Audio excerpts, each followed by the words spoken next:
I want you to imagine for a moment that both Magic Online and Magic Arena had identical interfaces. You can picture this as Magic Arena having the same interface as Magic Online, or Magic Online having the same graphics update to Magic Arena. The point is that if the two clients looked identical, how then would we think about them in terms of what you can actually do on them, how you actually play Magic the Gathering on them? It is my belief that one of the only advantages that Magic Arena has over Magic Online is its superior interface, and that were both interfaces identical, Magic Online would be thought as overwhelmingly the better way to play Magic the Gathering. I would like to try and prove that to you now, with 10 ways that Magic Online is vastly, vastly superior to Magic Arena. This video will compare Magic Online to Magic Arena in an attempt to demonstrate the overwhelming superiority of one versus the other.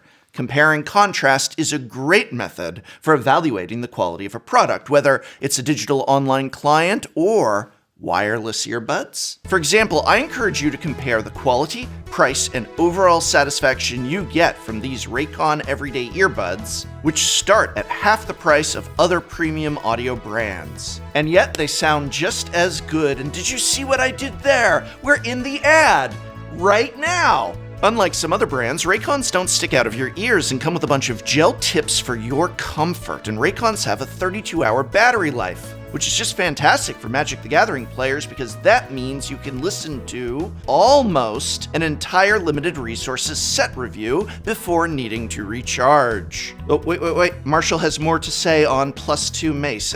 Well, best of all is that Raycons come with a 45-day happiness guarantee, meaning you really can pick up a pair with absolutely no risk and compare to see if Raycons are right for you. So go to buyraycon.com/TolarianCommunity or click the link in the description now to get 15% off your order.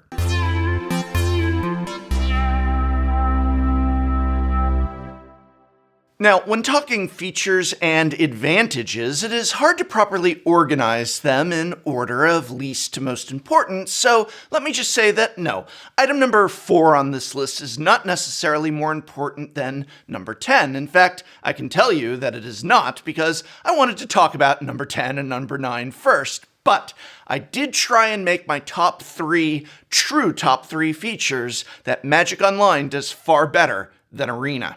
With that being said, we will start the list off by saying that Magic Online is better than Arena because you can play any Magic the Gathering format you want, while Magic Arena has Draft and Standard and the weird yet arguably fun formats of 1v1 Brawl and Historic, which, well, Historic is about to change and not necessarily for the better. On Magic Online, you can play anything and everything that is Magic the Gathering. Magic Online has Pioneer, Modern, Pauper, Legacy, Vintage, in addition to Draft and Standard. It has Cube, Proper Cube, with power cards or curated Modern and Legacy lists. What's more, tons of smaller fan-favorite formats exist, from Tribal to Canadian Highlander to Penny Dreadful, letting you experience Magic the Gathering as just that, Magic the Gathering. And though I am starting off the list with this one item, to me it is one of the most important. There's even multiplayer capability, meaning you can play full, proper Commander on Magic Online, and oh snap, we are on to number 9, again, possibly a much higher item on this list, but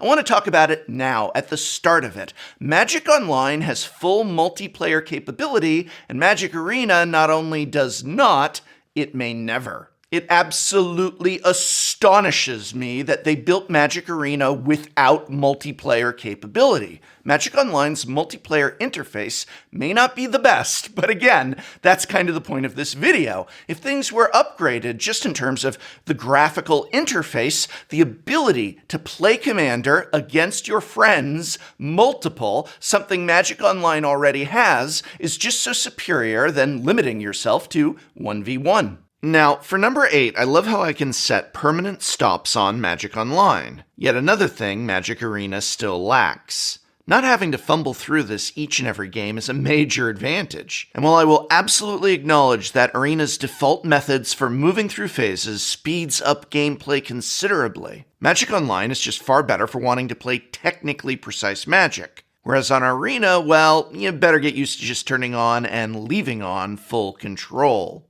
But Magic Online is not just more formats, it also has a far superior deck builder to Magic Arena's. Honestly, the deck builder for Magic Arena is a downright impenetrable interface. Most of it seems to be designed to get me to click on and buy styles or redeem wildcards, but as far as the parts of the game that matters, building and maintaining decks and deck libraries, folders for organization, Magic Online has Magic Arena beat by miles. Also, Arena, for some weird reason, limits you to 75 decks, so you're constantly fighting with it. Each deck is a few kilobytes of data, but for some reason we can't exceed 75. The Arena deck builder is aggressively annoying. In the issue of being perfectly fair, because this isn't meant to just rag on Arena so much as hold up Magic Online, I do want to point out one superior thing Arena's deck builder does, which is let me search for cards by keyword. But I am willing to bet Magic Online could add this feature faster than Arena could add all of Online's. Okay, never mind the formats you can play, the formats you can create, the multiplayer games you can get, and the decks for all of these that you can build, organize, and maintain. How about the fact that you can redeem your digital Magic Online cards for paper? To me, this is one of the most brilliant innovations of Magic Online. I did a whole video guide about how you can do it, and while yes, there's ways it could be expanded upon and improved, being able to just trade your set of Strixhaven cards for a full paper set of Strixhaven or even a full foil Strixhaven paper set is simply superb.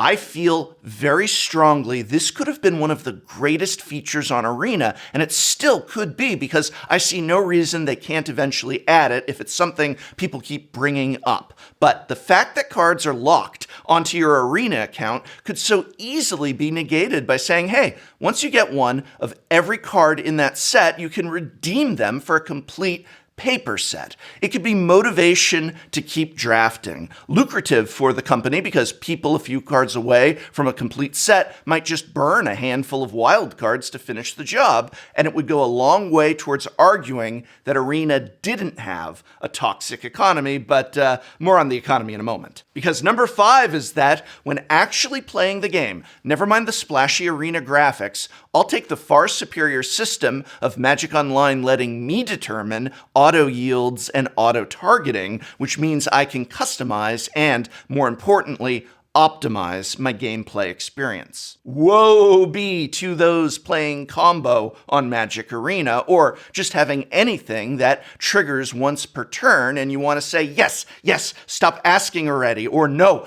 I don't want to do that. While there is a certain speedy efficiency to Arena's auto-tap land system, Magic Online's ability to set auto yields and auto targeting is far preferable any day. As is the fact that Magic Online has the ability to engage better in tournaments or just learning with its system of game replays and the ability for us to spectate events. Now, I'm sort of combining these two into one here, but I think that they're related. Being able to replay your game and show those replays to other people is a critical thing on Magic Online. Now, I will admit it's very buggy and sometimes crashes and doesn't work. But again, fixing a bug is a lot better than needing to implement this entire system. And I don't even mean spectator mode for things like tournaments and esports, because goodness knows I think WotC has gone sour and cold on those, but just as a learning tool, as an ability to show off your game to your friends or possibly help teach them or even yourself, these features are critical. They're a great thing that Magic Online has, again, when they are working properly. I'm not going to deny the bugs, especially in replays that we've seen, but it is there, and it is far superior to the, nothing that Arena has in this area. All right, it's time for the top 3. And while other items on this list were not necessarily in an order of importance, these 3 absolutely are the top of the list for a reason. Number 3, in fact, is quite controversial, so I'll need you to stay with me and hear me out. Magic is about the gathering, as much, if not more so, than the magic. And that's why number 3 is Magic Online's optimal chat and friends system. Wait. Before you post an angry comment, I get it. People mouthing off at you during gameplay sucks, and it is a relief not to have to deal with that on Arena, and I can absolutely see the logic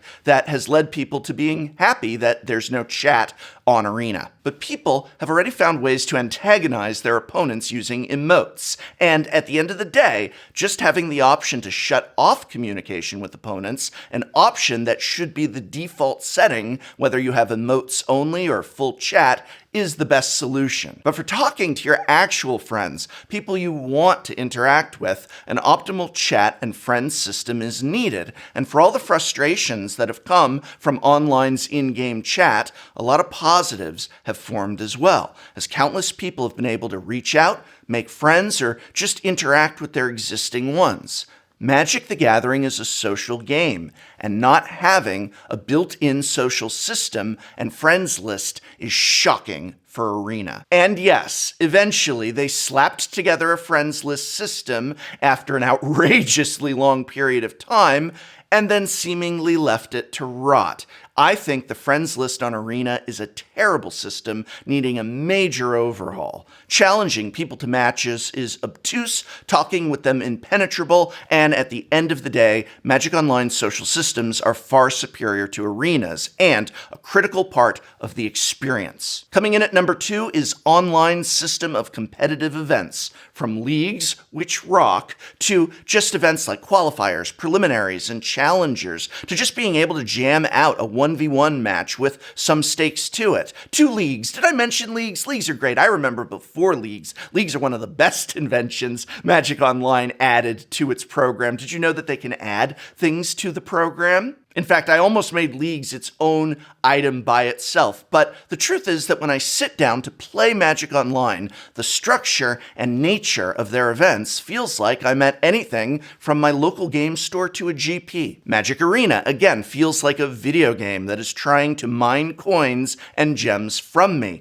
Yes, Magic Online leagues and other events cost tickets, but the rake is a lot more fair and the prizes more transferable to something of actual substance. In Arena, you spend gems for events to buy packs, to get wildcards, to redeem for cards towards a complete deck that you play in events that cost more gems. And I will maintain that grinding out games of Magic on a ladder system does nothing but encourage burnout and apathy. Magic Online's competitive system is far superior, and again, if you want, you can trade those tickets and cards for things you do want, or just sell all of them for, cash. Which brings us, of course, to number 1. It's the economy, stupid. Magic Online's economy is not perfect. As I said yesterday with Vince on Dies to Removal, yes, it is a problem that some digital cards can cost, 100 each to buy, but at least I can also sell those cards for $100 when I'm done playing with them. And if the value is dropped to $60, I can still get 60% of my investment back, which is 60% more than I can on Magic Arena. On Arena, there is no way to cash out. The economy is one way and cranked up to gacha-style levels of predatory greed.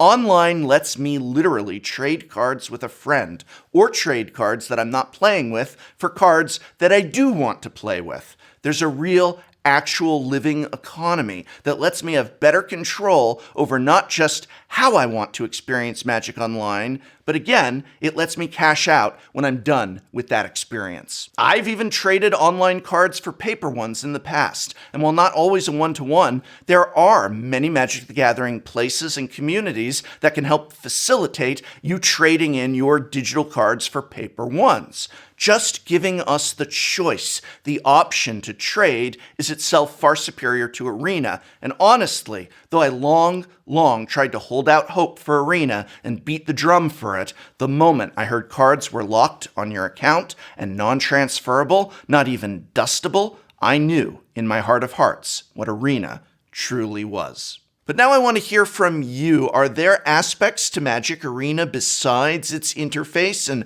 cross-platform compatibility that you think make it superior to Magic Online? Do you have a preference between the two digital clients or features that you wish one had that the other lacks? Let me know in the comments below. Thanks again to Raycon for sponsoring this video. You can go to buyraycon.com/TolarianCommunity or click the link in the description now to get 15% off your order. And with that 45-day happiness guarantee, you can see for yourself with zero risk. Thank you, Raycon, for sponsoring this video.